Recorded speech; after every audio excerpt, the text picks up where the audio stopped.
Ashanti let out a deep sigh of relief when he was finally able to pause and take a breath. It had been a trying last few days, the previous 48 hours especially so. It felt good to have on a fresh set of clothes after spending the entire night soaked to the bone. The gray sweatpants he was wearing were a bit too big, and the white t-shirt, tighter than he was used to about the chest, but it was all that he had access to in the apartment. It was a 3-bedroom in a high-rise building on Manhattan's Upper West Side. The place was on loan from a friend who owed him a favor. Friends were in short order those days, but Ashanti had always been a man of few comrades. It was him and the dog pound against the world. At least, that's what it felt like. Everybody was out for their pound of flesh, and he welcomed them to try and claim it.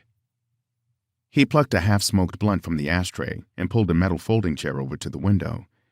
He flopped in the chair and fired the weed up, frowning when he cupped his hands near his nose and caught a whiff of the stench coming from his skin. Though he had showered when arriving at the apartment, he still stank of the blue chemicals they'd all been soaked in when they raided the boat dubbed the Red Widow.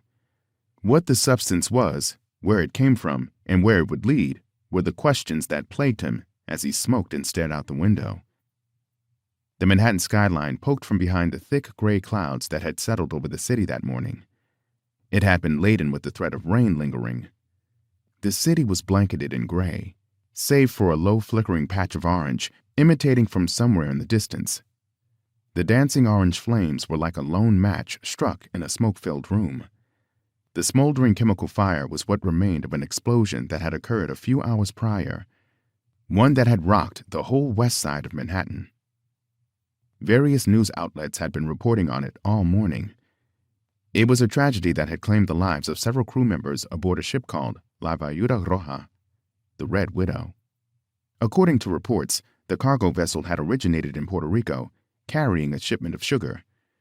Its final destination was to be Canada, but not before making a stop in New York to refuel. However, that was just a cover story. The ship's true destination, as well as its cargo, was a truth only known to a select few. By that point, none of it mattered, because both truth and lies had gone up in flames.